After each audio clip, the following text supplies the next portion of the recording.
Mama to Calvary when Jesus bled and died for me. I see His wound, His hand, His feet, my Savior on that cursed tree.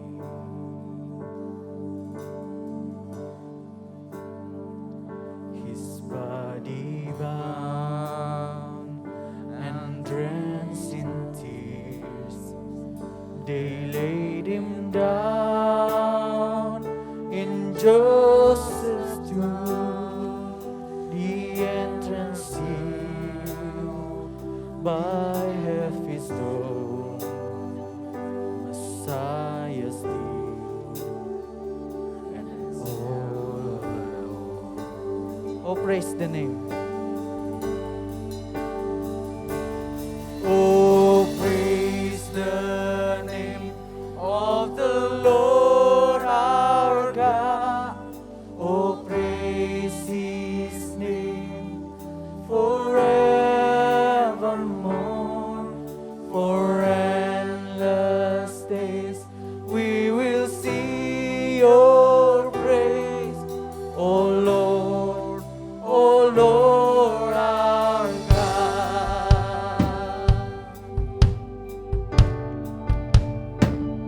Then on the third break of dawn, the Son of Heaven rose again.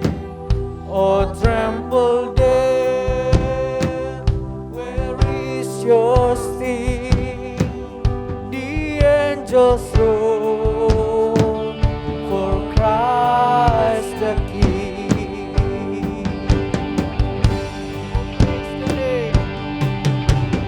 Praise the name of the Lord our God. Oh, praise His name forevermore. For endless days He will see Your praise, O Lord, O Lord our God.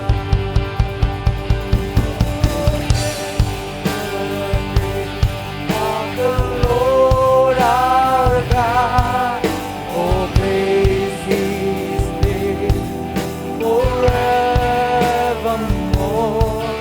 For endless days we will see Your praise, O Lord our God. Ayo sembah Tuhan. Of the Lord our God, oh, praise His name forevermore.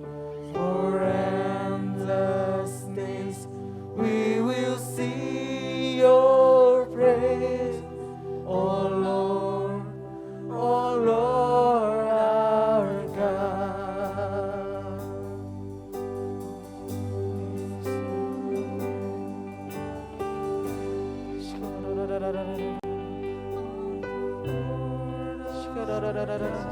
Ayo mari sembah Tuhan. Naikkan pujian ini buat Tuhan.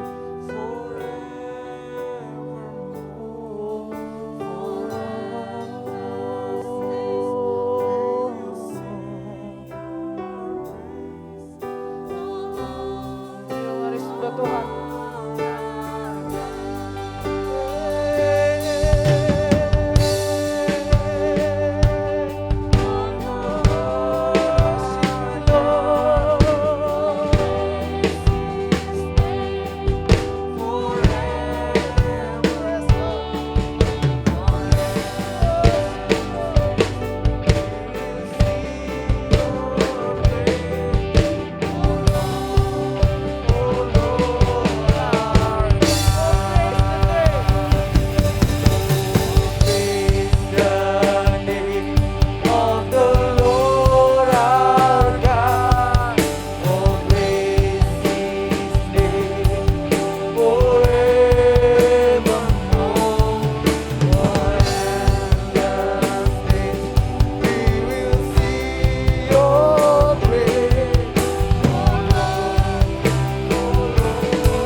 thank you Tuhan buat pagi hari ini Tuhan Yesus. Kami kiranya bisa berkumpul kembali di tempat ini ya Tuhan. Sebentar kami ingin memuji Tuhan lebih dan lebih lagi ya Tuhan. Engkau tutup bungkus kami, Engkau siapkan hati kami ya Tuhan Yesus. Berikan diri kami kesiapan untuk memuji-Mu. Hanya dalam nama Tuhan Yesus kami telah berdoa. Haleluya. Amin. Oke semuanya, boleh bangkit berdiri dulu yuk. Wah. Oke. Di sini yang suka cita boleh lambain tangannya. Oke, kita angkat satu pujian ini ya.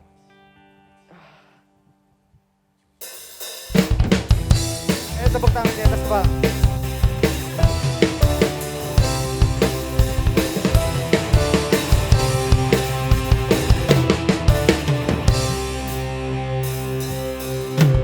Sekarang telah tiba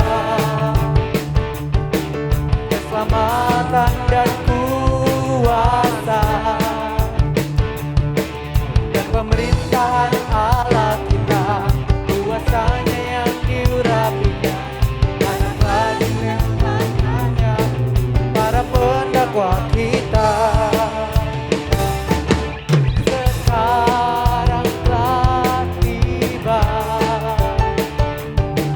keselamatan dan kuasa dan pemerintahan Allah kita, kuasanya yang diurapinya, telah dilemparkannya para pendakwa kita. Oleh darah anak domba, oleh kesaksian kita, iblis dikalahkan, kuasanya dihancurkan oleh darah anak domba.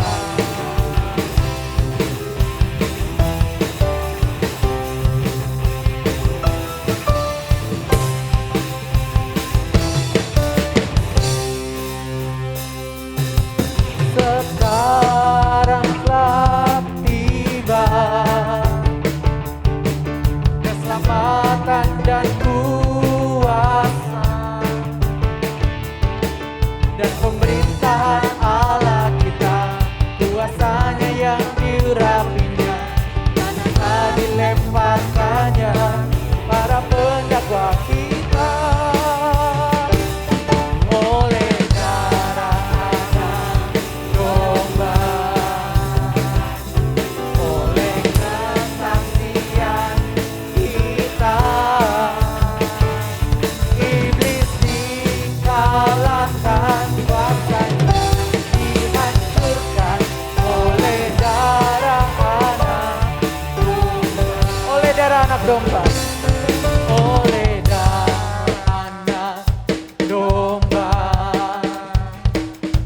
oleh kesaksian kita, iblis dikalahkan, kuasanya dihancurkan oleh darah anak domba. Oleh darah anak domba, oleh kesaksian kita, iblis dikalahkan, kuasanya dihancurkan oleh darah anak domba. Oleh darah anak domba, oleh darah anak domba.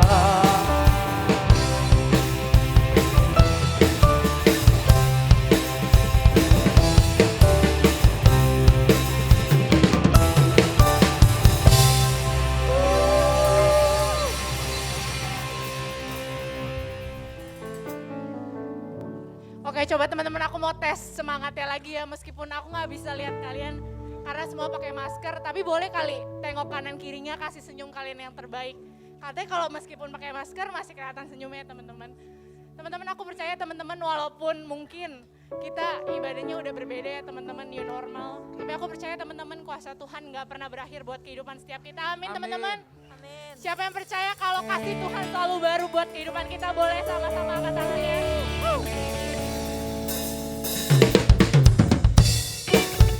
Boleh sambil goyang kanan kirinya karena jaraknya kan udah jauh ya teman-teman.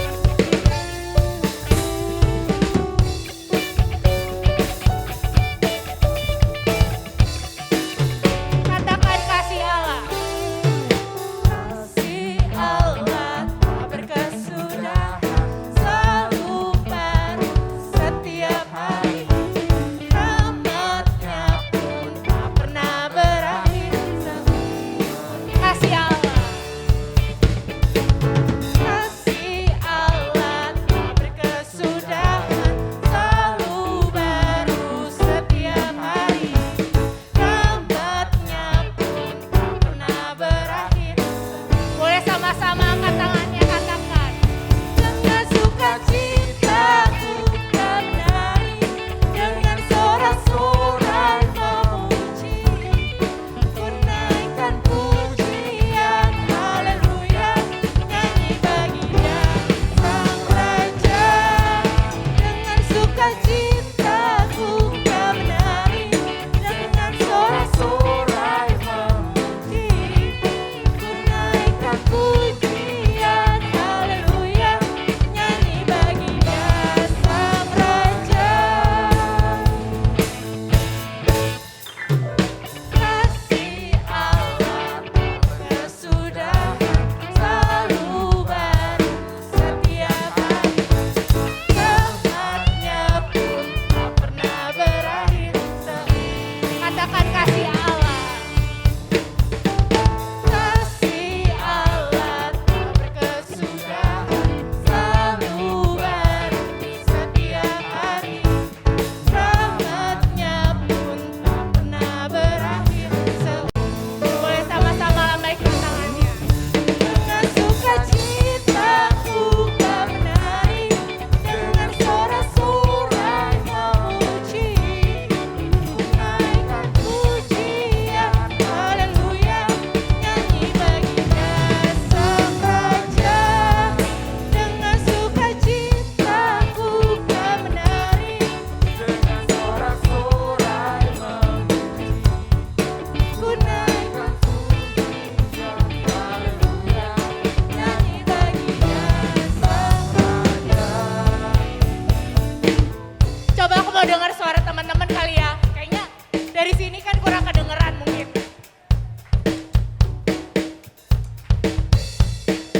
Coba sama-sama katakan. Dengan sukacitaku kau menari, Dengan sorak-sorai memuji. ku naikkan pujian, haleluya, nyanyi bagi Dia Sang Raja. Dengan sukacitaku kau menari, dengan sorak-sorai memuji.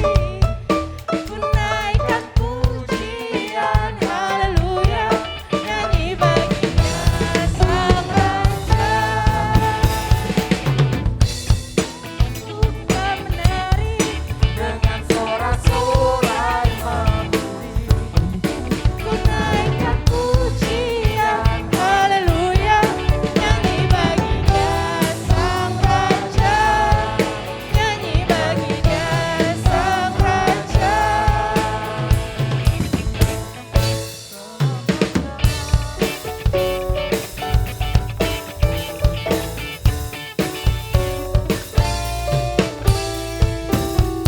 Sorakan.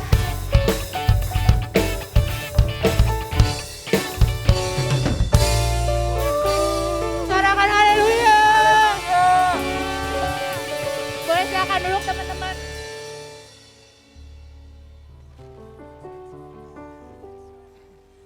Yuk teman-teman, siang hari ini yuk kita mau siapin hati kita lebih lagi buat masuk dalam hadirat Tuhan.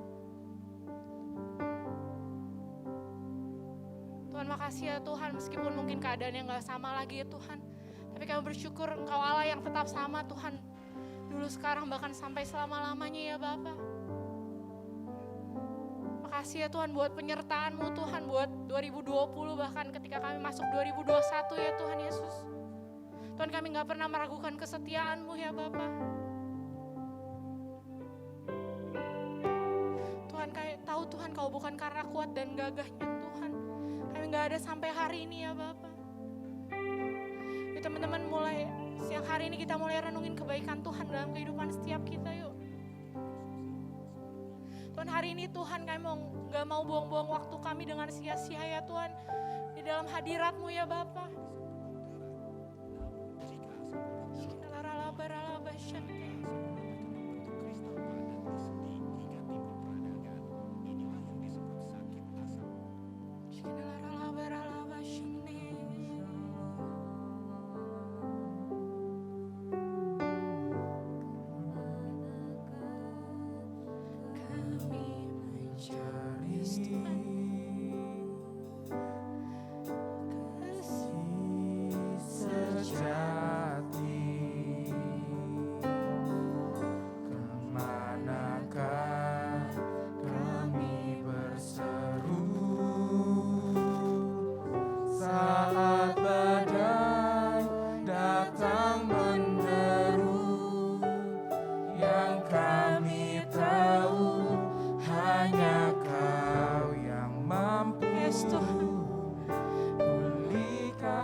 Cari jawaban kemana lagi ya Tuhan. Tapi kami tahu pasti ya Tuhan, Kau satu-satunya Allah yang kami perlukan ya Tuhan. Kau jawaban atas setiap masalah kami. Jalan sendiri perlu Kau Tuhan. Yuk teman-teman, hari ini yuk kita masuk lebih dalam hadirat Tuhan.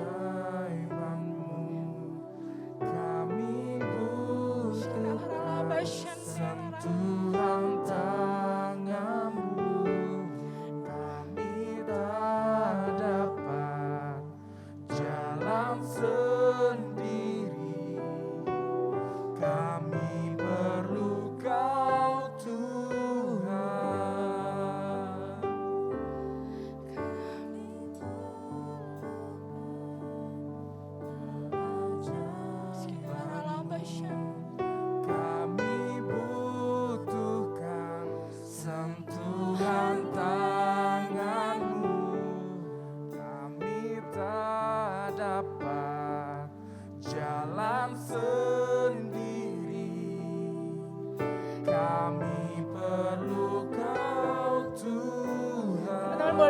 bangkit berdiri.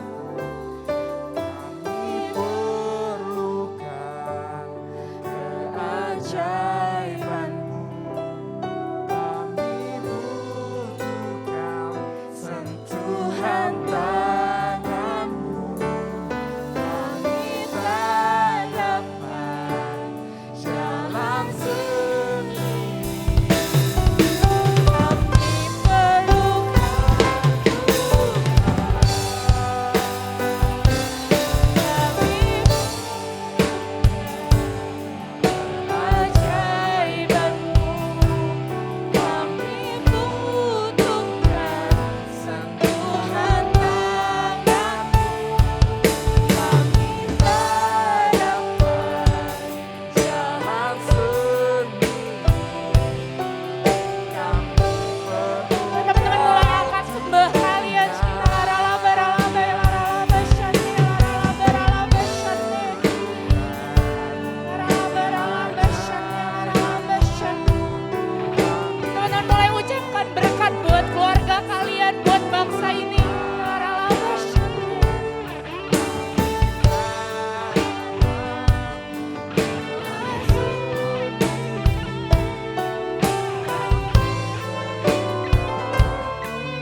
ucapkan syukur kalian teman-teman.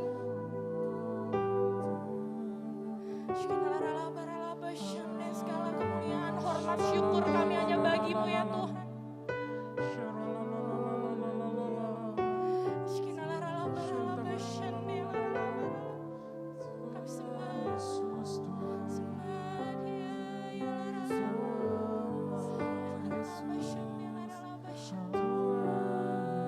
Kami sembah,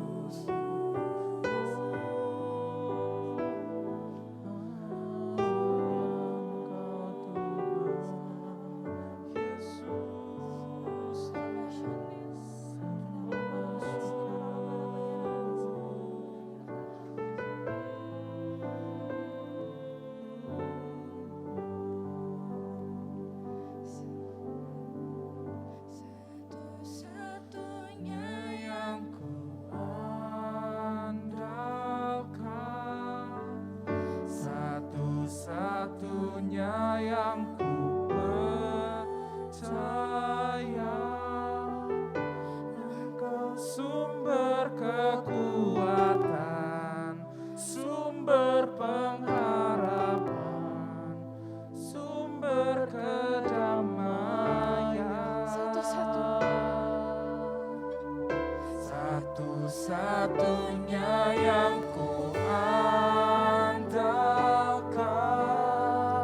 satu-satunya yang ku percaya.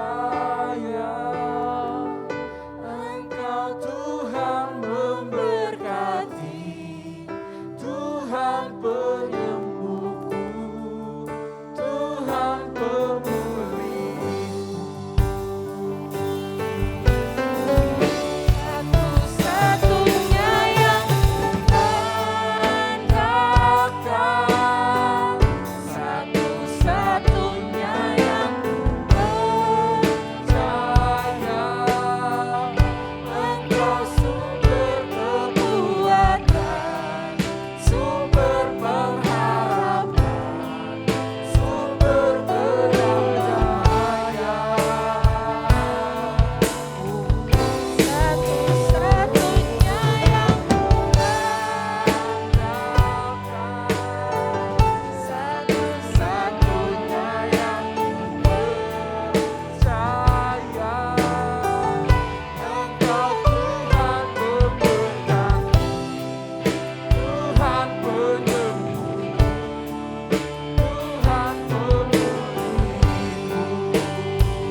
satu-satunya Tuhan.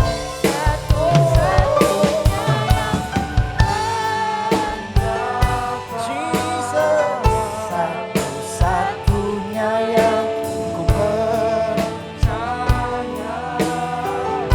Engkau Tuhan memberkati, Tuhan penyembuhku, Tuhan pemulihku. Engkau Tuhan yang memberkati kami Tuhan.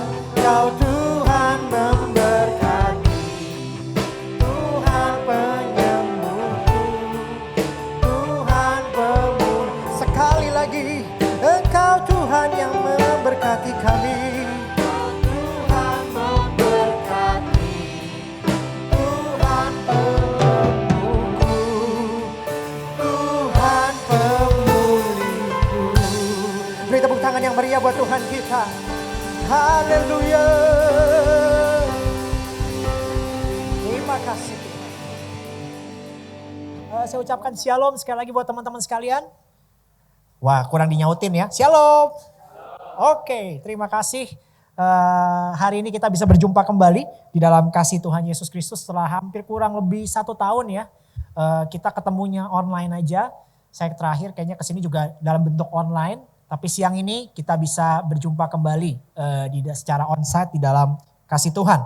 Mungkin kalau teman-teman lupa kita kenalan lagi, nama saya Andreas Ferianto. Biasa orang panggil saya Andre aja gitu ya.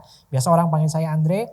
Saat ini Tuhan sudah mempercayakan sebuah jemaat kepada saya. Saya menggembalakan di Raja Wali Church namanya. Dan saya udah menikah dan punya istri 1. Iya dong, masa 2? Menikah dan punya istri 1 dan anak 1. Sekarang istri saya sedang mengandung anak yang kedua ya. Jadi didoakan ya. Semoga nanti kalau kata dokter sih 17 Oktober ya lahirnya. Semoga gak meleset dan bisa lahir dengan baik. Oke, karena waktu terbatas kita langsung mulai aja. Bisa ditampilkan slide saya. Yang pertama langsung mulai. Nah teman-teman kalau saya tanya mana ciki yang biru, pasti teman-teman langsung bisa memilih kan dengan jelas. Mana ciki yang biru, mana yang bukan ciki biru. Nah buat teman-teman, ciki yang biru itu pasti yang berada di sebelah kanan teman-teman kali ya, betul gak?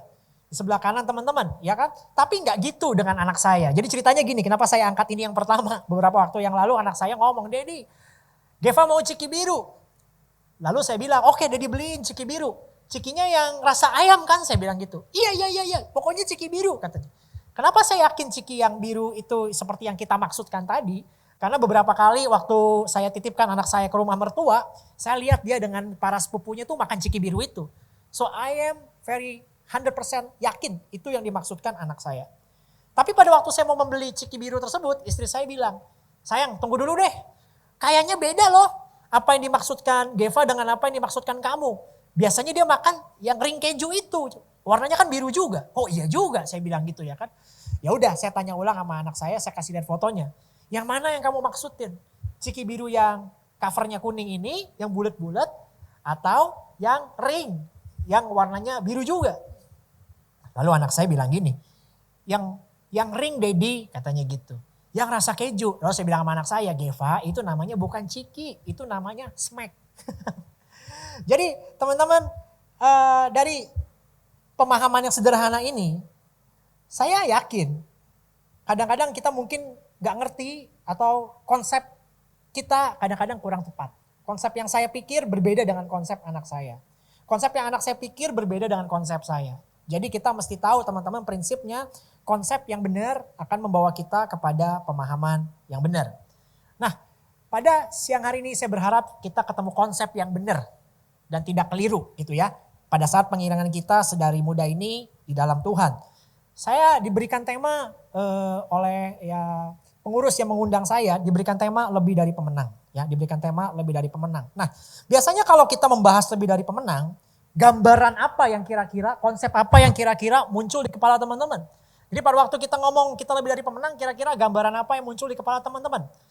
Apakah gambaran yang muncul adalah gambaran seperti berikut ini? Ya, konsep menangnya dunia nih. Konsep lebih dari pemenangnya dunia. Gambaran yang muncul adalah pada waktu kita mengangkat piala. Yeay, menang. Atau pada waktu kita lulus ujian atau lulus sekolah, akhirnya lulus juga. Atau pada waktu kita jadian misalkan, ya begitu kita nyatakan perasaan kita suka dengan orang lain, aku suka kamu, Kamu suka aku, apakah kamu dan aku suka-sukaan? Lalu kita jadian deh. Lalu kita bilang kalau diterima, yeay, itu konsep kita yang ada di kepala banyak orang tentang pemenang. Ya, orang meraih medali emas, sukses dapat duit, lulus ujian, atau jadian. Jadi prinsipnya yang berlaku adalah dengan kata lain, situasi ada dulu, baru kita merasa menang. Situasinya ada dulu, baru kita merasa lebih dari pemenang. And that's easy sih. Saya yakin deh kalau hari ini pulang dari tempat ini teman-teman tiba-tiba terima SMS gitu. Yang bunyinya selamat kamu memenangkan Mercedes-Benz 1 dari undian tahapan BCA. Gampang gak nyanyi lagu kayak tadi? Ya kan? Sekarang telah tiba oleh darah anak. Saya rasa nyanyinya lebih semangat lagi. Betul gak sih? Ya karena baru dapat hadiah seperti itu dan itu easy, lebih gampang. Kalau konsep menang kita seperti itu, karena dengan kata lain situasinya ada dulu, baru kita merasa menang. Nah konsep di dalam Tuhan sangat jauh berbeda. Kita hanya lebih daripada pemenang kalau kita berada di pihak yang sama dengan Tuhan. Saya ulangin, kalau kita ngomong lebih dalam ya. Konsep di dalam Tuhan itu berbeda. Karena lebih dari pemenang itu, karena kita tahu pasti Tuhan itu ada di dalam kita. Bukan hanya di pihak kita oke itu benar juga kalimatnya sih. Tapi lebih dalam kita ngomong, kalau Tuhan itu berada di dalam kita. Sudah pasti kita itu lebih dari pemenang. Nah apa bedanya memang sama yang tadi Ko Andre? Saya senang teman-teman tanya. Bedanya gini, kalau di yang tadi status menang kita karena keadaan ada dulu. Betul? Status menang kita karena keadaannya ada dulu. Tapi permasalahannya keadaan temporary. Keadaan sementara, keadaan bisa berubah. Tapi kalau titik berdiri kita adalah Tuhan yang berada di dalam kita, maka mau keadaan baik, mau keadaan buruk, mau keadaan di atas, mau keadaan di bawah, mau saudara mengalami apapun dalam kehidupan ini, saudara tetap bisa berdiri teguh. Amin. Saudara tetap bisa berdiri teguh karena menang atau kalahnya saudara bukan bergantung keadaan. Karena saudara tahu Tuhan bersama dengan saudara. Dan obviously kalau orang punya mental seperti begini, ini orang anti badai. Dan akibatnya responnya selalu baik. Responnya selalu benar. Karena dia tahu apapun yang dialami dia percaya Tuhan bersama dengan dia dan dia berespon dengan baik di dalam kehidupannya pengiringan dengan Tuhan. Jadi dengan kata lain yang satu menangnya dari luar, yang satu menangnya dari dalam. Dan biasanya sih kalau kita menangnya dari dalam, pasti one day, sesuai timingnya Tuhan, menang yang di luar itu sudah pasti datang dalam hidup kita. Amin.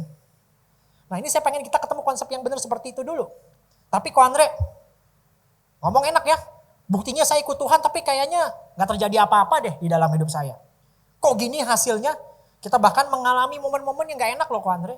Saya tahu. Bahkan kalau saya boleh katakan, saudara dan saya pasti akan melewati momen di mana kita ragu sama Tuhan. Beda ragu sama Tuhan. Itu sebabnya di dalam tema besar tadi lebih dari pemenang, saya kasih judul khotbah saya pada siang hari ini adalah beda cara kerja. Ya, judul khotbahnya adalah beda cara kerja.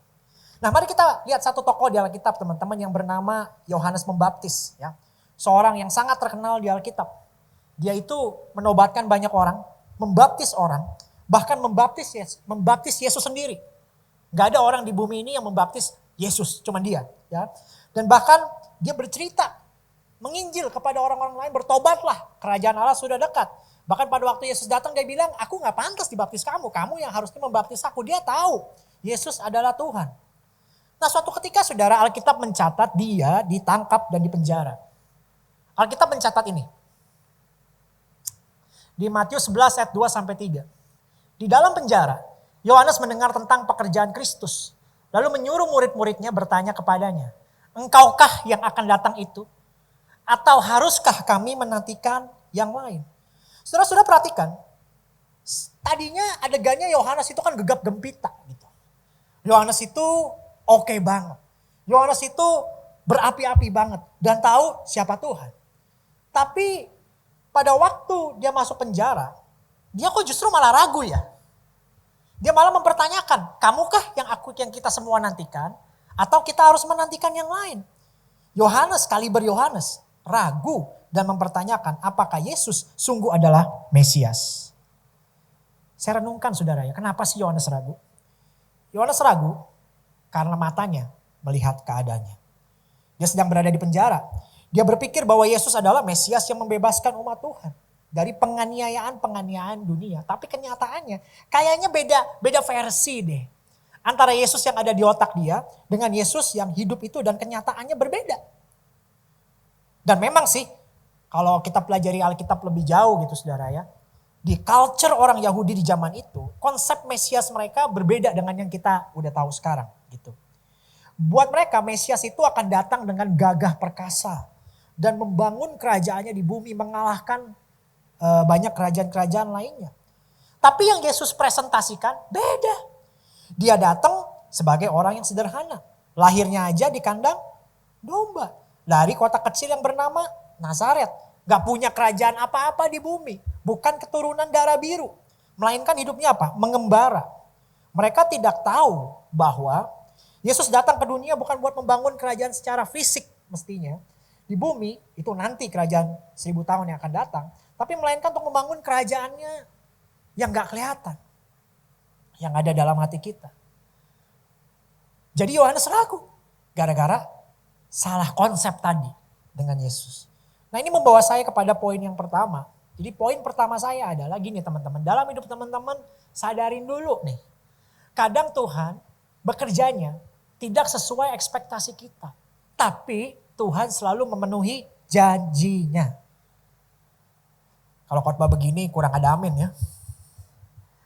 Saudara doyannya yang asik-asik gitu ya. Tapi memang begini kenyataannya. Kadang cara Tuhan bekerja tidak sesuai ekspektasi kita. Tapi Tuhan selalu memenuhi janjinya.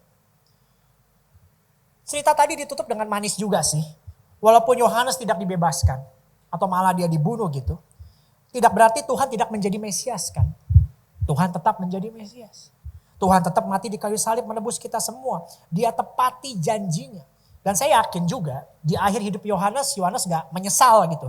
Atas apa yang dia pertanyakan. Saya yakin juga Yohanes memahami siapa Yesus yang sesungguhnya. Saudara kalau dipikir-pikir, kita baca Alkitab lebih lagi. Apa sih janji Tuhan dalam hidup? Pernah saudara baca, aku akan membuat kamu jadi kaya raya? Never, gak pernah. Pernah saudara baca, kamu gak akan kena penyakit? Ada? Never, gak ada. Nah kita mesti bedain mana yang janji Tuhan, mana yang mau-maumu dewe. Ya kan? Tuhan berjanji dia tidak akan meninggalkan kita. Itu ada ayatnya. Dia tidak akan membiarkan kita. Bukan kita kaya, bukan kita tidak pernah sakit. Bukan nanti kamu punya cowok kayak Hyun Bin. Atau punya cowok kayak Han Ji Pyong gitu. Gak gitu juga. Itu mau-maunya kita dewe. Jika Tuhan mengatakan dia tidak akan meninggalkan kita, maka dia tidak akan meninggalkan kita. Jika Tuhan mengatakan dia tidak akan membiarkan kita, berarti dia tidak akan membiarkan kita. Jadi saudara-saudara perlu perhatikan bahwa Tuhan tidak pernah berjanji dia akan membebaskan kita dari kesusahan. Enggak. Secara instan apalagi, enggak juga. Dia berjanji bahwa dia selalu berjalan bersama dengan kita dan memegang erat tangan kita. That's the fact, itu kenyataannya. Tapi saya tahu deh, saudara kadang-kadang dengerin gitu, aduh ragu. Karena lagi-lagi saudara konsepnya mengukur bahwa Tuhan itu membuat saudara lebih dari pemenang dengan hasil-hasil yang saudara pengen sendiri. Saudara maunya saudara yang diturutin. Padahal hidup kita ini bukan untuk diri kita sendiri, tapi untuk kemuliaan nama Tuhan. Kalau semua orang kemauannya diturutin, saudara nonton aja Wonder Woman 1986. Kalau kita ragu, wajar. Saya pribadi, walaupun sekarang udah jadi gembala gitu ya, udah memimpin sebuah gereja. Saya pribadi pun dalam pengiringan saya bersama dengan Tuhan, banyak ngalamin keraguan. Detik saya memulai gereja, itu pergumulannya lama sekali. Bahkan awalnya memulainya persekutuan aja gitu. Tuhan sudah taruh dia dalam hati kami dan saya dan istri bahwa I must start my own ministry gitu. Nggak menyangka juga langsung jadi gereja. Lalu mikir berikutnya kan, duit dari mana? Modal dengkul doang. Saya bukan orang kaya, saya bukan orang yang punya banyak uang. Gimana mulainya? Tempatnya di mana? Nanti kayak apa dan gimana? Semua pertanyaan itu muncul dan lebih mendasar lagi. Kalau saya full time menggembalakan, nanti istri makan apa? Kan gitu pertanyaannya. Ya walaupun istri saya bekerja, tapi kan cicilan dan tagihan tidak berkurang. Anas itu sih. Belum lagi mikirin gereja, dari mana itu semua? Ragu itu wajar dan ragu itu muncul. Alkitab sendiri pun mencatat sih. Abraham misalkan, ragu juga akan janji Tuhan. Pada waktu dia akan memiliki seorang anak. Bangsa Israel, ragu juga akan tanah perjanjian yang Tuhan janjikan. Gak usah gitu, murid-murid Yesus sendiri. Yang ada di sekitar Yesus pun, yang 12 orang itu. Pada waktu Yesus mati, mereka ragu juga bahwa Yesus akan bangkit. Jadi kalau ada pendeta kadang-kadang ngomong, imanmu kecil. Ya tak dulu deh, kita let put this real gitu ya. Ini bukan masalah iman kecil, everybody akan melalui fase ini. Everybody akan lewat fase ini di mana kita kayak guessing gitu. Kayak asking, is this really what you want ya from me? Kalau iya buktinya mana? Kita sempat pasti mengalami yang namanya ragu kepadanya. Tapi in the middle of the way, kalau kita punya konsep yang benar, kita mau belajar melangkah satu langkah demi satu langkah. Tuhan akan membukakan jalannya. Kalau saudara yakin ya, jalan yang saudara pilih datang dari Tuhan. Saudara kayak gini deh, saudara pernah pakai aplikasi Waze atau Gmaps gitu? Mungkin saya ibaratkan kayak gitu ya. Pada waktu aplikasi Waze dinyalakan, kalau saudara tidak menjalankan mobil saudara, dia nggak bunyi. Tapi kalau saudara menjalankan mobil saudara, dia baru bunyi kan? 200 meter ke depan, turn left, betul gak? 100 meter ke depan, turn right. Ya kayak gitu sih. Kurang lebih, walaupun mungkin gak sepenuhnya analoginya pas gitu. Tapi kurang lebih saya rasa ada benernya. Karena berkali-kali saya coba belajar Alkitab gitu saudara ya. Cara Tuhan bekerja adalah kita melangkah dulu, umatnya melangkah dulu. Tuhan gak selalu kasih cetak biru besar gitu. Enggak. Tuhan gak selalu kasih cetak biru besar. Tapi setiap melangkah baru dikasih tahu. Gak percaya, salah satu contohnya aja. Pada waktu Samuel disuruh mengurapi Daud. Kaliber Samuel ya. Kaliber Samuel kita ngomong. Nabi besar. Dia cuma dikatakan pergilah ke rumah Isai. Sampai di situ Samuel aja ngelihat anak pertama. Dia bilang apa? Ini nih kayaknya nih Raja Israel nih. Ini orangnya nih, cocok udah ini. Tapi Tuhan bilang bukan. Kaliber Samuel loh. Akhirnya Samuel harus melalui 7 anak dulu. Baru akhirnya dipanggil anak ke-8, Daud datang dan Daud yang diurapi jadi raja. Artinya apa sih? Artinya Tuhan itu cara kerjanya step by step. Step by step. Samuel harus melalui 7 anak akhirnya baru ketemu dengan yang namanya Daud. Pernah berpikir gak kok gak ribet? Kok kayaknya Tuhan ribet ya? Kenapa sih gak ngomong pergilah ke rumah Isai, carilah anaknya namanya Daud, urapin dia, titik. Enak gitu hidup kan? Tapi cara kerja Tuhan gak gitu. Oleh sebab itu kita butuh yang namanya iman. Yaitu percaya. Rencananya ada buat kita dan kita berani melangkah. Jadi kalau saudara konsepnya keadaan baik dulu baru happy, baru sukacita, baru optimis hidup, baru semangat hidup, baru gak komplain, baru bersyukur, baru pelayanan. Itu mah semua orang bisa. Nah konsepnya mau kita balik. Ada kesaksian di salah satu komsel saya di gereja, di tempat kami namanya klub ya. Ada ibu-ibu muda yang bersaksi. Dia awal mulanya marah sekali karena Tuhan dia pikir jahat sama dia. Jadi ibu-ibu ini janda gitu ya. Janda karena meninggal oleh suaminya. Suaminya meninggal di usia yang sangat-sangat muda. Lalu di komsel itu dia bersaksi, awalnya saya marah dengan Tuhan.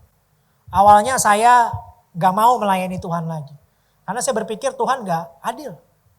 Kenapa suami saya yang begitu baik dipanggil pulang duluan? Singkat cerita saudara di akhir kesaksian dia tutup dengan kalimat yang bagus lagi. Walaupun detik itu mata saya melihat penderitaan. Tapi ternyata penderitaan saya membawa kemuliaan buat Tuhan. Loh kenapa? Saya tanya. Oh ceritanya belum berakhir. Kenapa Ci? Ternyata akibat meninggal suaminya. Satu keluarga besar suaminya menerima Tuhan. Dan she understand bahwa penderitaan yang dia alami membawa kemuliaan yang lebih besar. In many ways dalam hidupmu juga gitu. Jangan buru-buru cepat-cepat gak percaya sama Tuhan. Titik di mana kamu alami sesuatu yang tidak baik. Titik di mana kamu mengalami hal-hal yang mungkin kamu merasa, loh kok kayaknya kayak begini. You never know the greater goods. Yang bisa lihat cuma Tuhan aja. Kita nggak bisa lihat. Itu sebabnya saudara, ada satu orang yang dipakai Tuhan dengan begitu luar biasa, namanya Nick Vujicic. Dia bilang gini, God using my life as just one example of how God can use a man without hands and legs to be his hand and feet. Orang ini nggak punya, gimana ya, cacat secara fisik, tapi tidak cacat secara roh. Kebanyakan kita lengkap secara fisik, tapi cacat secara roh. Orang ini begitu jadi berkat dan saya salut banget sih sama dia. Walaupun dia gak punya tangan dan kaki, dia memberkati begitu banyak orang dan hidupnya gak kelemar-kelemar, gak kayak pepaya busuk, mukanya gak kayak pepaya gitu ya kan, pepaya busuk, tetap ceria dan lihat aja senyumnya, asik kan? Kalau sudah saksikan dia punya khotbah, waduh luar biasa sekali. Sampai sini saudara paham? Kita lanjutkan sedikit sebelum nanti saya tutup di dalam doa. 2 Timotius 2:13. Yang lebih menarik saudara, cara kerja Tuhan itu luar biasa. Dia beda cara kerja. Firman Tuhan katakan jika kita tidak setia, dia tetap setia. Karena dia tidak dapat menyangkal dirinya. Ini lebih luar biasa lagi. Jadi he is faithful even we are faithless. Di akhir cerita saudara, Abraham tetap menjadi bapak orang percaya. Betul? Setelah apa yang dia lakukan. Setelah dia ragu kepada Tuhan dan melakukan kesalahan di tengah keraguannya. Di akhir cerita, bangsa Israel diberikan tanah perjanjian yang Tuhan janjikan. Dan di akhir cerita, Yesus pun menampakkan dirinya kepada seluruh murid-murid yang telah ragu akan kebangkitannya. Dikatakan di Yohanes 20 ayat 24 sampai 25. Tetapi Thomas, seseorang dari ke-12 murid itu yang disebut Didimus, tidak ada bersama-sama mereka. Ketika Yesus datang ke situ, maka kata murid-murid yang lain itu kepadanya, kami telah melihat Tuhan. Tetapi Thomas berkata kepada mereka, sebelum aku melihat bekas paku pada tangannya, dan sebelum aku mencucukkan jariku ke dalam bekas paku itu, dan mencucukkan tanganku ke dalam lambungnya, sekali-kali aku tidak akan percaya. Kata Thomas, murid Yesus, sekali-kali aku tidak akan percaya. Ini gila sih. Thomas bukan hanya ragu untuk percaya, tapi dia menolak untuk percaya. Beda loh. Dia bukan hanya ragu untuk percaya, tapi dia menolak untuk percaya.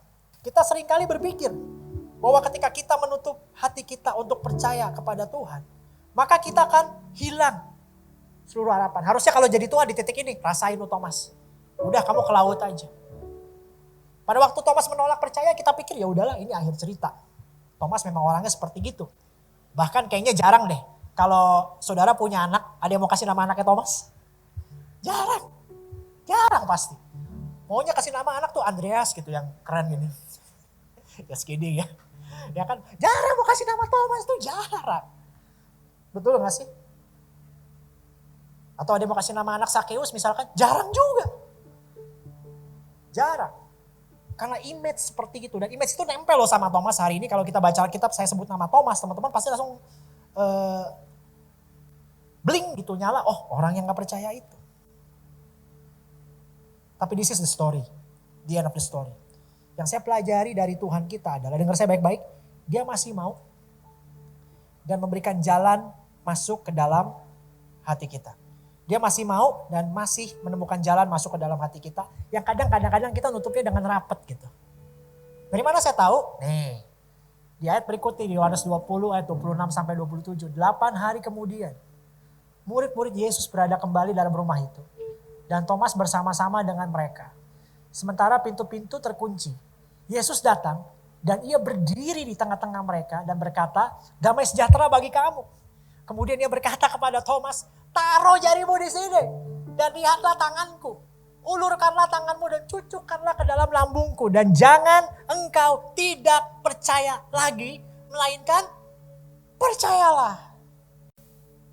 Ini membawa saya kepada poin yang terakhir saudara. Walau dalam keraguan kita sekalipun, Tuhan tidak pernah ingkar janji. Saudara tahu lagu ini ya? Coba. Telah kulihat kebaikanmu yang tak pernah habis di hidupku. berjuang sampai akhirnya kau dapati aku tetap setia. Segitu baik Tuhan sama hidup Thomas. Dan saya yakin in your life also. Di mana ada momen-momen di mana Tuhan yang mau nangkap kamu balik.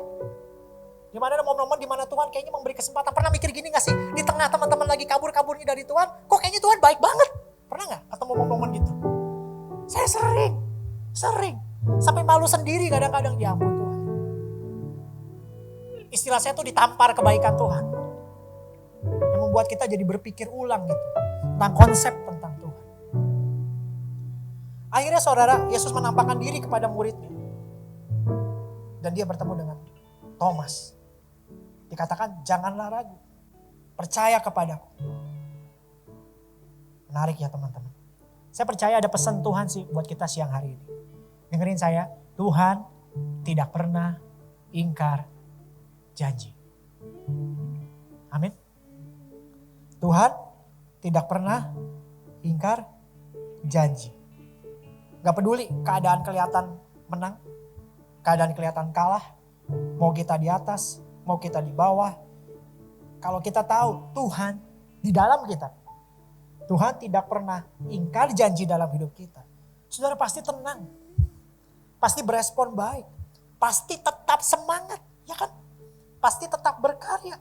Tetap melayani. Tetap mengasihi. Tetap memberi. Tetap tersenyum. Ini loh bedanya kita dengan orang lain. Ini maksudnya kita lebih daripada pemenang. Amin. Amin. Salib udah menjelaskan semua sih. Salib adalah bukti bahwa Tuhan baik bukan karena kita baik, tapi karena Dia baik.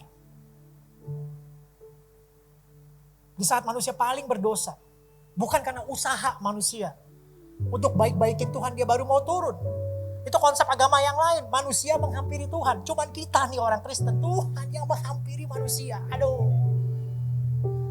Tuhan baik. Bukan karena saudara baik.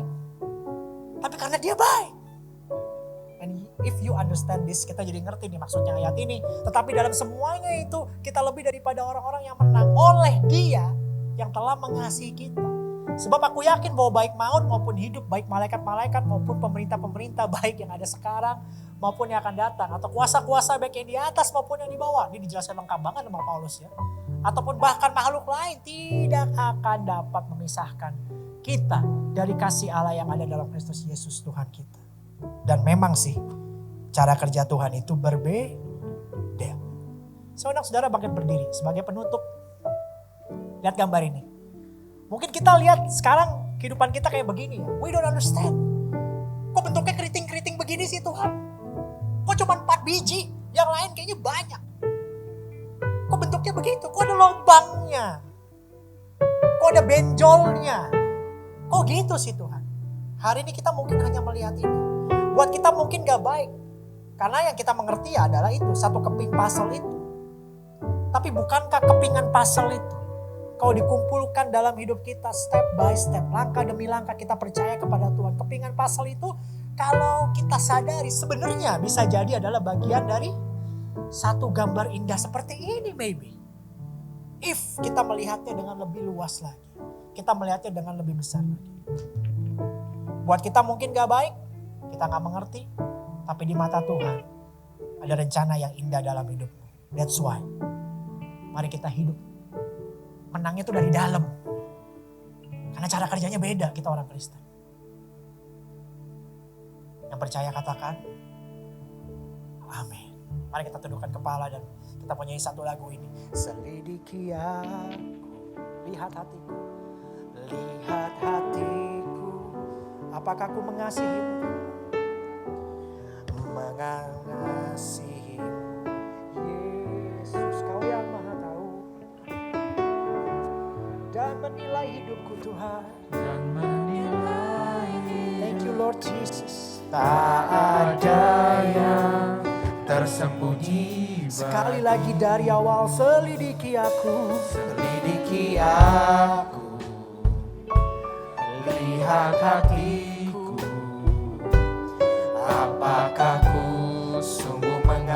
mengasihimu, Yesus. Kau yang maha tahu Kau yang maha tahu dan menilai Tuhan. dan menilai hidupku. Tak ada yang tersembunyi Katakan telah kulihat Telah kulihat kebaikanmu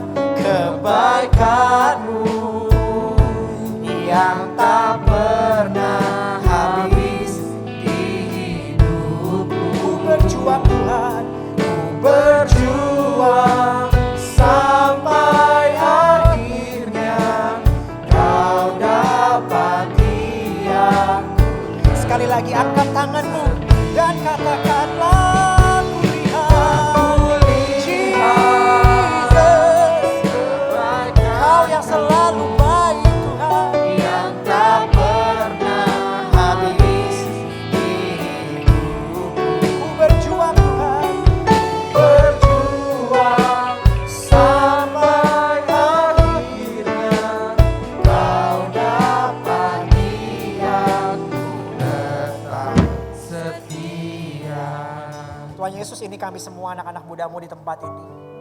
Kami mau menyerahkan hidup kami ke dalam tangan Tuhan. Kalau hari ini kami sedang datang dengan keraguan, kalau kami hari ini datang penuh dengan pertanyaan atas apa yang terjadi dalam hidup kami, biar firman Tuhan pada siang hari ini menguatkan kami bahwa Tuhan tidak pernah ingkar janji. Dan cara kerja Tuhan berbeda dengan cara pikir kami. Biarlah kami hidup bukan karena situasi baru kami merasa menang, tapi biarlah kami hidup menangnya dari dalam, karena kami tahu Tuhan mengatasi segala situasi kami dan Tuhan ada di pihak kami.